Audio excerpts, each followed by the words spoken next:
اور ہمارے بزرگوں نے ہمیں تعلیم دی ہے کہ اللہ تعالیٰ جب 11 مہینے کھلاتا پلاتا ہے اور وہی مولا 1 مہینہ اگر حکم دے تو یہ کس قدر بندے کی ناانصافی ہے کہ اپنے مولا کے حکم کو پیٹ پیچھے ڈالتا ہے اور پھر کھاتا پیتا رہتا ہے۔ کیا اسے اپنے رحمان کی رضا کی اتنی بھی فکر نہیں ہے کہ یہ میرے مولا کی رضا ہے روزہ؟ اسی لیے تو اس مولا نے فرمایا روزہ میرے لیے ہے اور اس کی جزا کچھ نہیں، میں خود بندے کا ہو جاؤں گا۔ الصوم لی وانا اجزا بہ، اور ایک حدیث میں اجزی بھی پڑھا گیا، یعنی روزہ میرے لیے ہے اور میں ہی اس کی جزا ہوں، میں ہی اس کی جزا ہوں۔ مطلب یہ ہے کہ دوسرے اعمال کی جزا میں جنت ہے، محلات ہے، الگ الگ ثواب ہے، لیکن روزے کے متعلق مولا نے فرمایا میں خود ہی اس کی جزا ہوں۔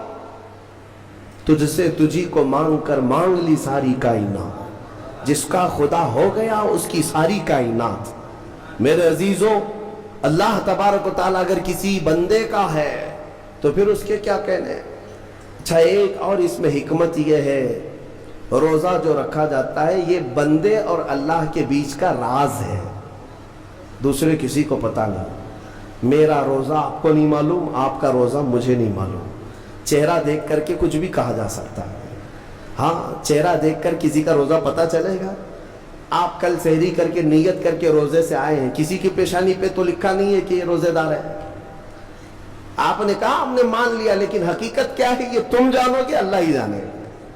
بہت سارے تمہارے پاس موقع ایسے آتے ہیں جب ایک ایک گھونٹ نگل سکتے ہو، وضو کے بیچ میں، غسل کے بیچ میں، جب کوئی نہ دیکھ رہا ہو تب چٹکیاں لے کر اندر ڈال سکتے ہو، کوئی نہ دیکھ رہا ہو۔ لیکن بندے اور مولا کے درمیان کا ایک راز ہے روزہ۔ اسی وجہ سے ایک حدیث میں ملتا ہے قیامت کے دن جب ایمان والوں کو جمع کیا جائے گا اور جن کی بخشش ہو جائے گی تو ان میں ایک جماعت ایسی ہوگی جو جنت کی طرف اڑتے ہوئے جا رہے ہوں گے اور جنت میں پہنچ جائیں گے، کسی کو نظر نہیں آئیں گے، بہت تیزی سے وہ جنت پہنچ چکے ہوں گے۔ باب الریان ایک دروازہ ہے جو صرف روزے داروں کے لیے، جن کے روزے اللہ کی بارگاہ میں پسند آ گئے، وہ دروازہ صرف ان کے لیے، وہاں پہنچ چکے ہوں گے۔ بہت سارے اہل اللہ، بڑے بڑے مقامات والے وہاں موجود ہوں گے، پوچھیں گے تم کہاں سے آئے، کون سے راستے سے آئے؟ نہ وہاں نظر آئے نہ راستے میں نظر آئے، یہاں کیسے پہنچے؟ تو وہ کہیں گے کہ اللہ تبارک و تعالیٰ نے ہمیں روزوں کی وجہ سے یہ مقام دیا۔ رب تعالیٰ کی طرف سے ارشاد ہوتا ہے کہ ان بندوں نے دنیا میں جو روزہ رکھا تھا وہ سب سے چھپا ہوا تھا، کسی کو پتہ نہیں تھا روزہ ہے یا نہیں، اس لیے جب میں نے ان کے روزے قبول کیے تو سب سے چھپا کر انہیں جنت کی طرف بھیج دیا۔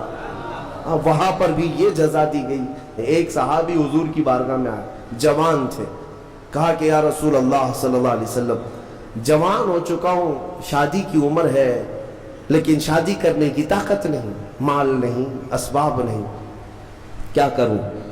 شادی نہ کرے تو گناہوں کی طرف چلے جائیں، خواہشات ہیں انسان کی۔ تو جانتے ہیں میرے آقا صلی اللہ تعالیٰ علیہ وسلم نے کیا فرمایا کہ اگر استطاعت ہے تو شادی کر لے ورنہ روزہ رکھ لے۔ شادی کے بدل ڈائریکٹ کون سی چیز؟ روزہ۔ فرمایا اس لیے کہ روزہ تمہاری شہوت کو ختم کرتا ہے، تمہارے اندر صبر قائم کرتا ہے۔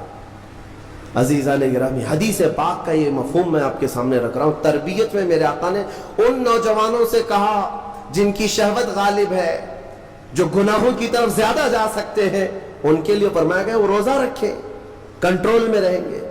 صرف رمضان کا ہی نہیں، سال میں اور بھی دنوں میں روزہ رکھو تاکہ تمہارا نفس قابو میں رہے، کنٹرول میں رہے۔ میں چند مہینے پہلے کچھ نوجوانوں کی کثرت کو دیکھ رہا تھا جو اپنے جسم کو شیڈول بنانے کے لیے، مینٹین کرنے کے لیے ڈائٹ پلان تیار کر رہے تھے۔ تو اس میں ایک بہت ہی بڑے ڈاکٹر ہیں جنہوں نے ڈائٹ پلان دیا، تو اس میں انہوں نے مینشن کیا کہ ہفتے میں 1 دن بھوکا رہنا چاہیے، صبح سے شام تک۔ وہ نان مسلم ہے۔ میں نے پوچھا تھا کہ یہ آپ کے ڈائٹ پلان میں کس لیے ہے؟ تو انہوں نے اس کی سائنٹیفک وجہ بتائی کہ ہفتے بھر میں ہم جو کچھ بھی کھاتے ہیں کچھ ایسی چیزیں جمع ہو جاتی ہیں جن کو پگھلنے کا موقع ہی نہیں ملتا، ہم بار بار کھاتے رہتے ہیں، اس پر چیزیں جمع ہوتی رہتی ہیں۔ ایک دن ہفتے میں اگر اپنے پیٹ کو خالی چھوڑ دیا جائے تو فاسد مادے گل کر کے باہر نکل جائیں گے اور صحت ہمیشہ صحیح رہے گی۔